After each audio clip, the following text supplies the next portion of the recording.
अत्याचार पर police FIR दर्ज नहीं कर रही है, विलंब कर रही है। वहीं उसके उपरोक्त जिसको लेकर कलेक्टर को आवेदन दिया गया, लेकिन कलेक्टर ने आवेदन भी स्वीकार नहीं किया। तो वहीं प्रशासन आवेदन लेने से मना कर दिया गया, तो वहीं उसको लेकर धरना प्रदर्शन किया गया, उन्हें अंदर जाने से भी रोका गया। इसलिए सभी लोगों ने कलेक्टर ऑफिस के बाहर प्रदर्शन किया। वहीं कलेक्टर साहब को बाहर बुलाने के लिए यह प्रदर्शन किया गया।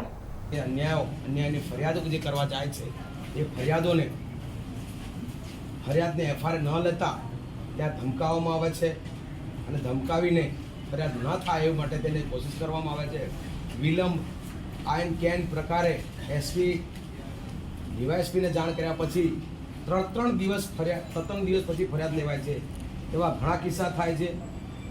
ગત હમણાં મીઠાપુરના જે સરપંચ પતિ છે એમની પર રસ્તા પર અને જે એમએલએ ઓફિસ છે એની સામે આ ગઢવી અને સમાજના વ્યક્તિઓ જેને ગેંગ કહે છે, ગઢવી ગેંગ એમ કરીને એ લોકોએ હુમલો કર્યો। તમારા જોડે તમને કહું છું કે તમારે ફૂટેજ હશે એમાં બતાવજો કે તે જાહેરમાં ફટકા મારે છે અને 2 લોકોને 3 લોકોને ઘાયલ કર્યા। એ માટે ફરિયાદ કરવા ગયા તો 3 દિવસ એમને ફેરવવામાં આવ્યા। ત્યાર પછી હજુ સુધી 3-4 પકડાયા, બાકી હજુ 10-15 લોકો બાકી છે।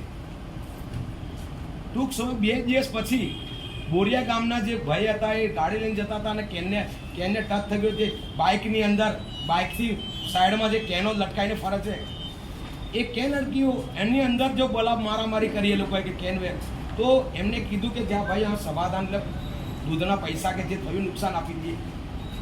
તો એ ગઢવી ભાઈઓએ માર્યા અને લૂંટ કરી ને પછી કીધું તારે કે સમાધાન કરીએ, બીજા ભાઈને બોલાવી લાવો। તો સમાધાન કરવાના નામે લાવીને 10 થી 12 લોકોએ માર્યા। જ્યાં મીઠાપુરમાં એવું થયું, સમાધાન કરવાના બાબતમાં માર્યા। એટલે આ શહેરા તાલુકાની અંદર આ પોલીસ બિલકુલ નિષ્ફળ છે।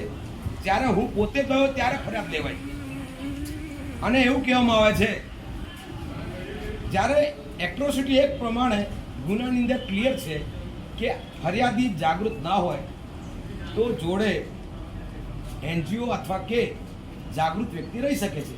મને ફોન કર્યો કે પ્રવીણભાઈ મારી ફરિયાદ મારા પ્રમાણે નથી લખાવાતી, ત્યારે એ ફરિયાદને સૂચન કર્યું અને મેં કીધું ડીએસપી સાહેબને વાત કરો।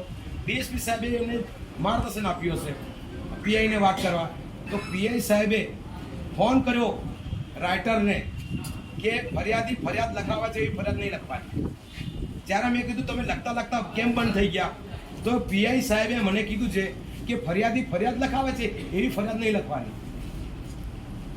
બોલો સાહેબ, એટલે અમે આવા ઘણા કિસ્સાઓ જોયા છે। ત્યાં મેં ગયો, મને ધમકાવવામાં આવ્યો, ભાઈ સ્ટેશન ડાયરીમાં એન્ટ્રી પાડો એમ કે।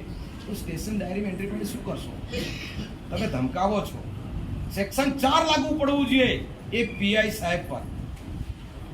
સેક્શન 4 ની વાત કરી ત્યારે પીઆઈ સાહેબે ફરિયાદ લેવાની ચાલુ કરી। તો આ પોલીસનું કામ શું છે? ફરિયાદ લેવાનું, નહીં કઈ ધમકી આવવાનું અથવા કે ના કઈ સમાધાન કરાવવાનું। તો આ શહેરા તાલુકામાં છેલ્લા કેટલા વર્ષોથી ચાલે છે અને આ પીઆઈ સાહેબ ગયા, અમારી કંઈક હતું ડિસ્ટર્બ, તો પાછા ગયા, પાછા આવ્યા ને પાછા આવ્યા। એટલે કોની એમને રહેન દ્રષ્ટિ છે અથવા કે પીઆઈ મજબૂર હોય? પીઆઈ સાહેબ કાયદાના જાણકાર છે ને, તો મજબૂર હોય તો એ પણ કહી દે કે હું એમ નહીં કહેતો કે પીઆઈ જવાબદાર છે, પણ એમનો પાવરનો ઉપયોગ ના ચાલતો હોય તો ત્યાં ન રહેવું જોઈએ અને પાવરનો ઉપયોગ ન કરી શકતા હોય તો અમે એના ભોગ બનવા માંગતા નથી।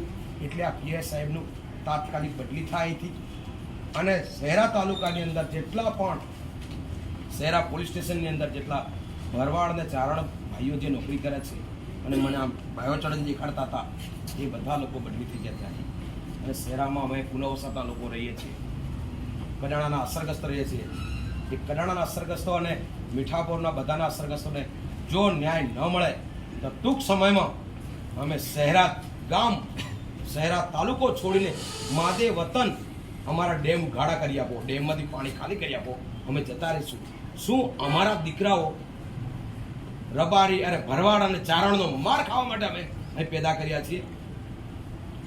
અમને સરકારે જમીન આપી છે, એમની જમીન દબાણ કરેલી છે. એ લોકો અમને આદિવાસીને મારે એ ન ચાલે સાહેબ. અને એ વાતને રજૂઆત કરવા માટે અહીંયા અમે આવ્યા. કલેક્ટર સાહેબ ના રજૂઆત સાંભળવાની આવી. 2-3 લોકો આવો. આ અહીંયા અમારે એ કેવું છે કે કલેક્ટર સાહેબ જો અમને દરવાજા તમે જ રોકતા હોય તો મય લીધીને શું કરે. એટલે અહીંયા આવી અને અમારા બધા લોકો આ જેટલા પીડિત શોષિત વંચિત લોકો છે, આ આદિવાસી લોકો, એમને આવે અને સાંભળી જાય. બસ આટલી વાત છે અમારી. બીએસએસસી સાથે કરણ પરમાર, બ્યુરો ચીફ, પંચમહાલ, ગોધરા.